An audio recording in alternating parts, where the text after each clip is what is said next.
ॐ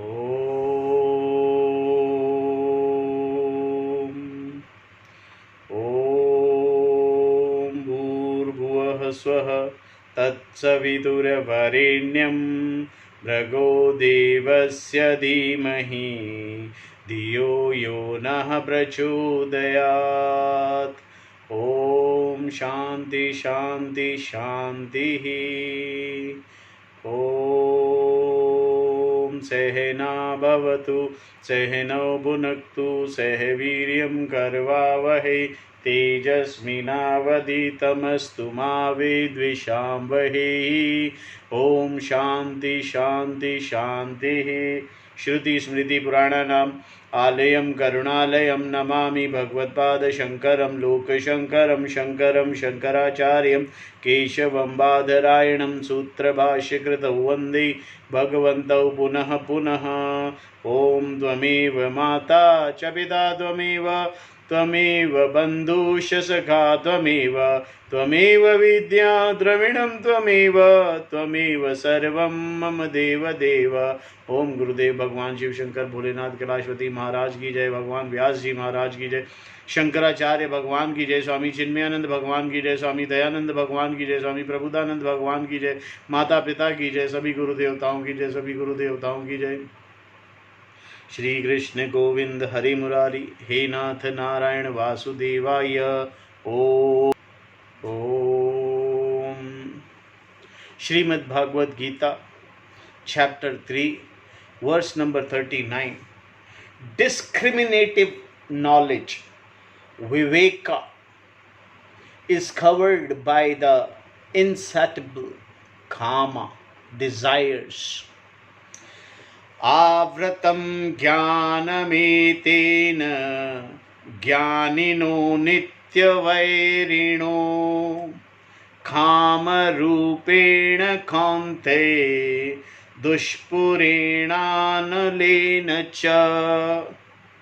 कौन्ते, O Arjuna, ज्ञानिनः of the wise, nityavarina, by the constant enemy, kamarupena, whose form is desire, cha, and dushpurena, insatiable, etena analena, by this fire,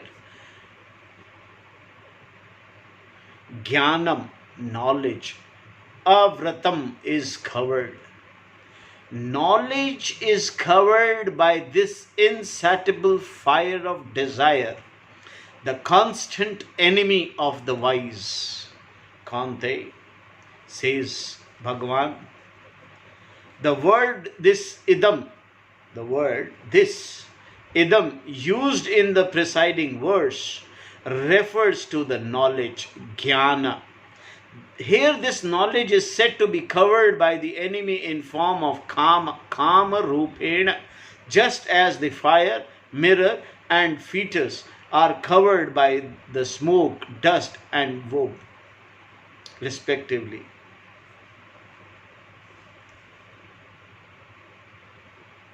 And by what kind of kamas is the knowledge covered?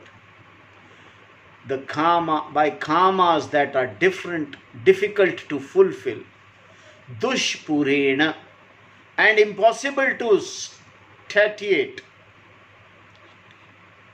analena. Anala means fire. Fire is never satiate. The more fuel you offer it, the more it wants. All its tongues are out, demanding more. Therefore, fire is called anala. Like fire, desire has no stability. So it is referred to here as anala.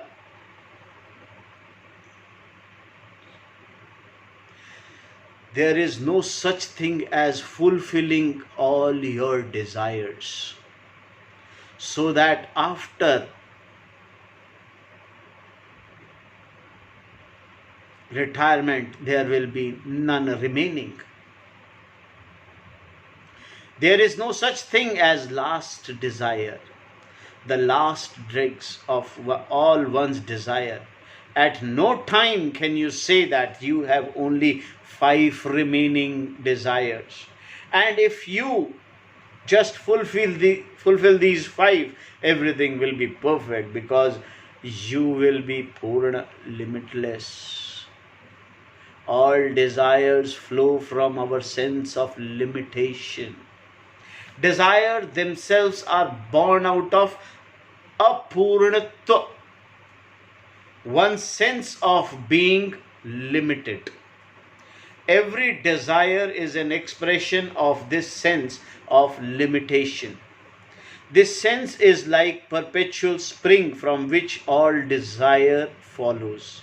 New desire will keep flowing to the surface. Even if you have no particular desire at a given point in time, the buddhi will say you are not even capable of desiring. In the face of this new condemnation, you will again feel limited. Desire to be free from limitation.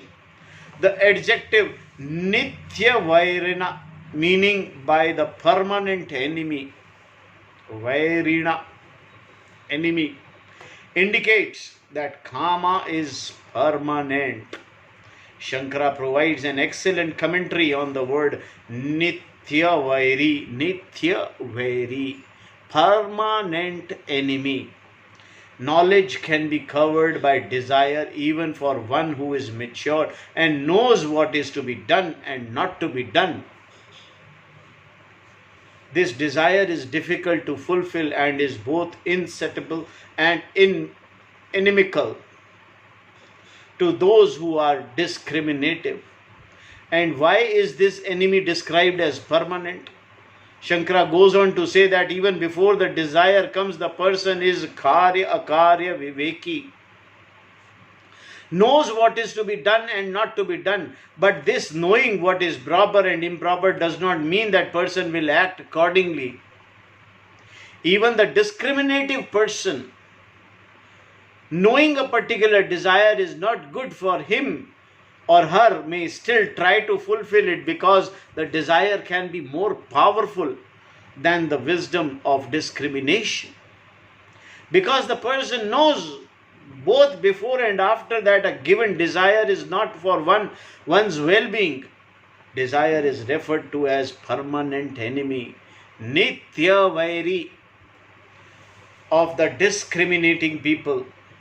One who is not discriminating knows only later that the binding desire is useless, whereas the time of desiring, the person thinks that to act on a particular desire will be wonderful. It seems to be right thing to do. For example, a person who wants to make a killing on the stock market may say, I have a new scheme and I am going to make it work.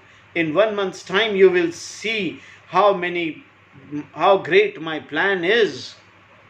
But after the time has passed, all there is to see that the person is broke. I should have thought it over. The person will say, I never thought of possibilities of loss. Only later is there the discovery that the desire was costly, anartha, and also that it was cause of person's subsequent problems. If I had not been greedy, I would not have become involved in this mess.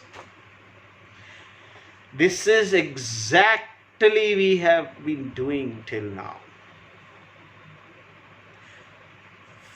Following desires of earning money and then falling into the trap.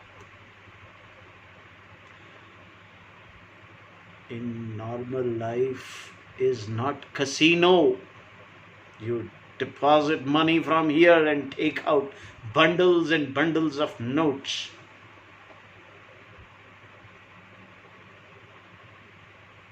No business is casino. All businesses are with certain rules and regulations and a limited profit margins.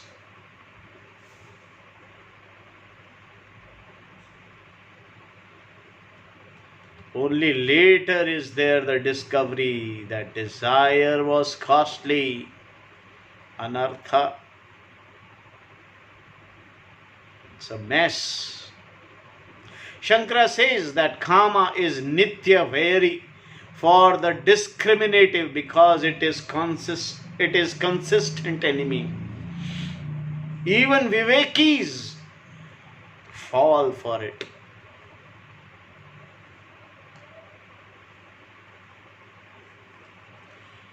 Before and after acting, they know that the desire will not benefit them in any way. Whereas for the non-discriminating, kama appears to be enemy only after they have acted, the action not producing the benefits they had expected. Arjuna wanted to know who or what impelled people to perform improper actions. And because Arjuna also wanted to know how to be free of that which impelled improper actions, Krishna told him how to deal with kama. Kama deludes the person by covering his or her wisdom. This is a beautiful quality of kama. It covers your wisdom. Desire, want of profits cover the wisdom of taking right risks. Take wrong risks, fall into the mess. This is what Krishna will talk in verse number 40. Indriyani mano buddhirasya adhishthanam uchyate itir vimohayat Yesha jnanam avratya dehinam. Indriyani, senses, manah, mind, buddhi, intellect, ayasya, its, adhishthanam, location, uchyate, is said, iha, this, itah, with these, jnanam, wisdom, avratya, covering, dehinam, person, vimohyate, deludes. Its location is said to be the senses, the mind, the intellect. With these kama deludes the person by covering his or her wisdom. Here Krishna has told Arjuna that kama alone impels a person to perform action he or she knows to be improper. A desire can be so powerful that means employed to fulfill it is not even questioned by the person. Whenever a particular end is very important to you, you can always compromise the means, because every desire is for an end only, not for the means.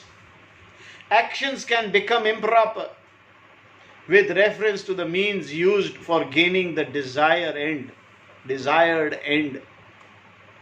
The end is very rarely wrong, whereas the means are often compromised because the end is so very important to the person. In some cases, both the means and end are wrong. The villain in all these is not a force outside yourself, nor it is yourself. It is kama, desire. The self itself is harmless. In fact, it is clean, shuddha, nor can the body do anything right or wrong.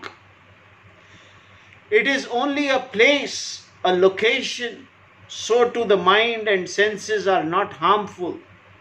Kama alone is what creates the havoc. But kama is only inimical when it is binding in nature. Thus, with reference to various end, kama is located in various places in terms of physical action, perceptions, and experiences. Knowing where desire is located makes it possible to do something about it. This is similar to how the police deal with thieves and other criminals. Investigation agencies keep record of habitual thieves based on certain repetitive pattern of behavior. Some thieves enter only through windows and the other open doors in certain way. Some thieves pick up only certain things and leave everything else untouched. Each thief knows the place in which he or she can operate safely, meaning with less chance of being caught. People given to a crime tend to be habitual offenders in two ways: in type of offense they commit and how they commit. All that is required to catch them is to discover their pattern, how they operate, where they spend their time, and so on. I am not a policeman, but this is what the experience says. Swamiji had the great experience about everything. Atma is free of desire. Similarly, when the place that one's enemy desire operates from is known, kama is easy to manage and take care of. Where then is this kama located? It is not in the Satchit Anand Atma. It is not there. All the Satchit Anand Atma is in the kama. Without the Atma, there is no want, no desire, no condition of the mind whatsoever. Whatever the condition, pain or pleasure, Atma is there. But kama is not in the Atma. If you look into the self, there is no want therein. It is always clean, untouched by anything. But without bringing about any material change in the object, Atma joins everything. If Atma itself has attributes, gunas, its joining with thoughts would result in a a compound. A desire would therefore not be a discrete desire.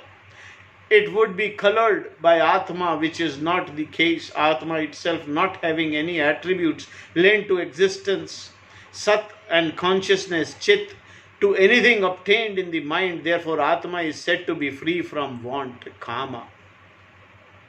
The body, mind and senses also do not have want as such, but the want involves all these locations. Almost all kamas, the wants are with reference to the sense objects. And without the sense objects, these objects are not known and therefore do not become objects of desire. Naturally, then the senses become the basis, adhishthana, for the desire and arises in the mind. Therefore, the senses are said to be adhishthana of kama. Though senses desire can also be fulfilled. Through the senses, desires can be fulfilled. It is the desire of the tongue to have sweet. The adhishthanam to have sweet is tongue. Without the mind, manas, there is no want. Thus, mind is also a location, adhisthana or kama, for kama. The manas is the one that creates the fancies that are the beginning of kama, because the decision with reference to fulfillment of want take place in the buddhi. The intellect, the buddhi too, is said to be the adhisthana for desire. Thus, with reference to kama, the manas, the buddhi and the senses are place of operation, as it as it were. When one kama is very powerful, it robs away the person's very wisdom, jnana. It deludes the person. In terms of earlier required wisdom, the person is though blindfolded by his or her desire and is taken for a ride. The ride can be very long one also, because when you wake up you find yourself elsewhere with all damage already done. This is kama. Very dangerous. The removal of delusion. See, the adhisthana to have sweet is tongue. Then it orders mind. Manaha, which creates all type of different varieties of sweets. Then buddhi decides to have. Adhisthana is dishi.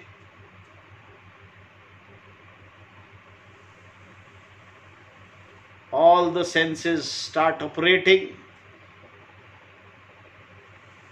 and when it becomes powerful, I need sweet today, the person's wisdom not to have sweet, because sweet is harmful.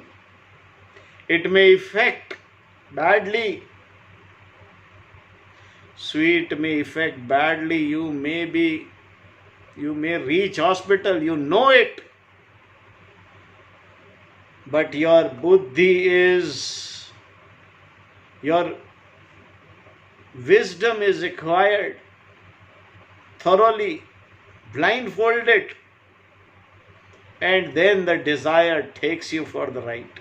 You eat, you have your sweet, and then you wake up where only God knows. This is kama. The removal of delusion. What can you do about the delusion of desire? With regard to your mind, buddhi and sense, the place where kama operates, be careful. Exercise your capacity to curtail or stop the sense whenever you want something that does not benefit you. It is to be stopped then and there. Sweet? No. No sweet.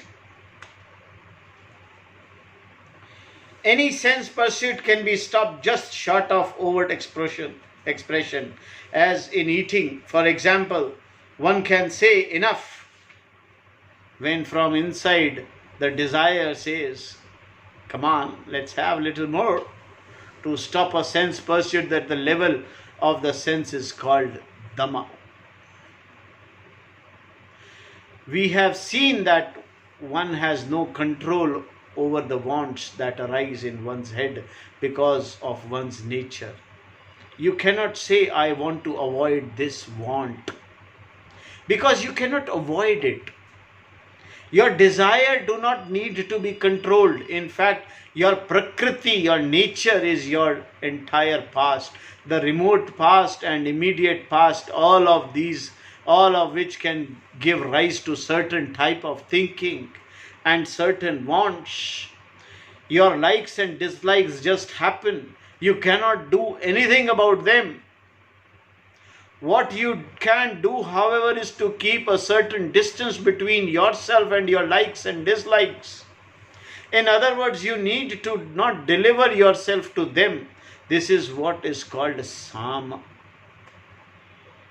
So there are two disciplines, dhamma and sama, with reference to kama. Although you need not worry about what you think, what you desire, it is also not to your advantage to do whatever you want based on your desire alone. Therefore, do not fall prey to your simple fancies and wants. Always look into yourself and see what is proper. Is it feasible? Is it necessary and useful to fulfill a particular desire? Is it proper? There may not be anything wrong with the desire. It may be quite legitimate, but not at all necessary. Or it may be feasible to fulfill the desire. You may be able to buy something that you want to buy. You do not need it. But you don't need it. You don't have to buy. Then why buy it? You don't need to buy it. It may be useful, but is it necessary to have this particular object? Instead of simply buying it, consider first how useful it is in terms of your priorities. Having weighed all the factors, you can then go with the desire or not go with it. This deliberation is Sama. And if having gone along with the desire, you find that you want more and more, then you say, no, thus far, no further. This is where you require Dhamma, which can be practiced daily whenever you feel like having another helping of food. Always say to the next, no to the next serving. Try.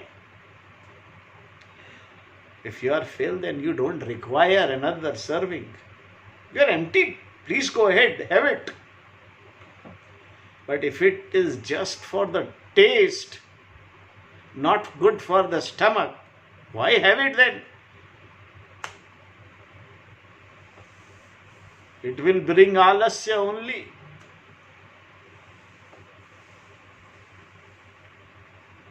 Only when you practice Sama and Dhamma can you manage your wants. Otherwise they will manage you and make mess of your life. Therefore, taking the various factors into account, go with your desires, but do not let them make your decisions for you. To manage your desire in this way, you need to be very alert, as Krishna points out in next verse. The practice of Dhamma leads to Sama. Verse number 41.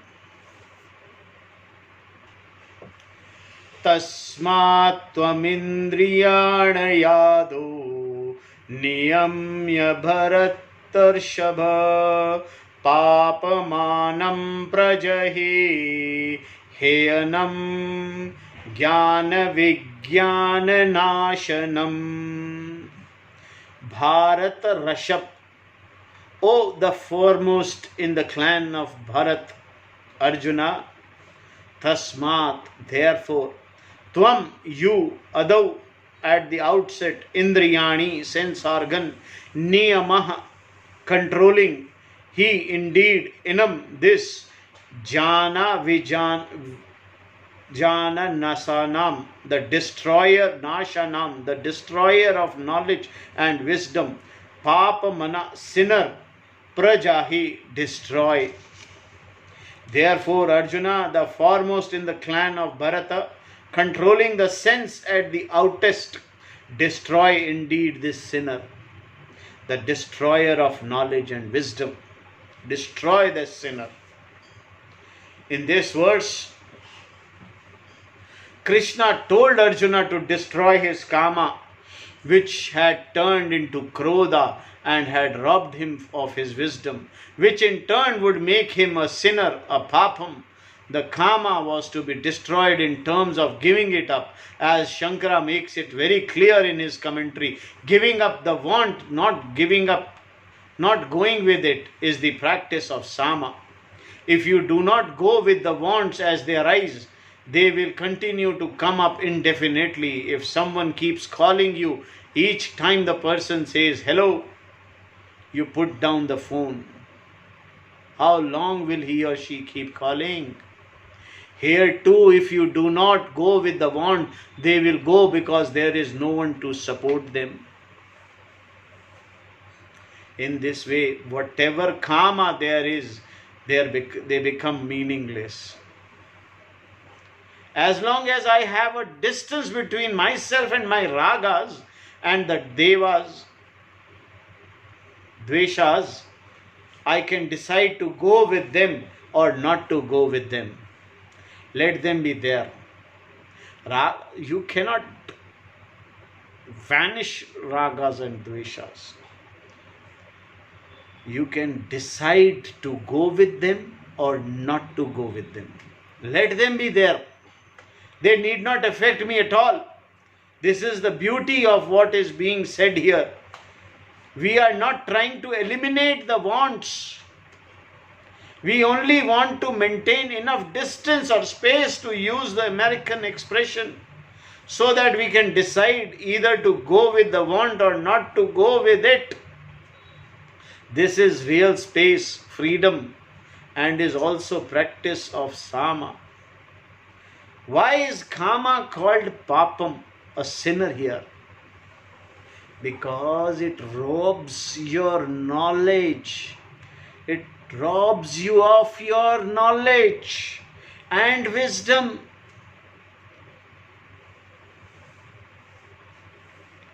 It is Jnana Vijnana Nashan. We refer to the people who rob us of our money as criminals.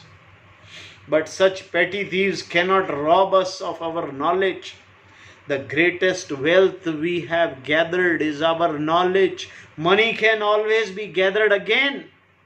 But because knowledge is not easily gathered, knowledge is not as easily as it is gathered, it is considered to be our greatest treasure. Knowledge is something that is gathered, garnered, gleaned over a long period of time, maybe janmas, from the varieties of experiences. To take away such a treasure is greatest sin. Thus Kama is called Papam. Desires are the biggest sinners. The sin is the desire. A person who robs of your money is not a papi. This term is reversed for that which robs you of your real treasure. Your knowledge is discriminative power. Kama, knowledge, jnana, can also be taken here to mean the wisdom that leads to vijnana, the knowledge of realities. The one who is destroyer of this jnana and vijnana is definitely a papi, sinner, like a criminal, in other words. Krishna told Arjuna to give up Kama first by practicing Dhamma, and then by practicing Sama. This is why people practice silence, Mauna, for length of time, for an hour, 2 hours in the morning and so on. People make these small vows all the time. The sadhus also practice certain discipline, such as not talking or not eating on certain days. These practice of Dhamma and leads to Sama, the capacity to sort out your wants and not go with what you want. It is good to have fast on certain days. Yes, you please the God, the Devata, that is to be done. But it also helps you controlling your desires. It is good to have certain disciplines. Daily praying, sitting in front of Devata and meditating silently, thinking about him, thinking of his feet, all. You are stopping your desire at that point of time. Discover the distance between yourself and your desire.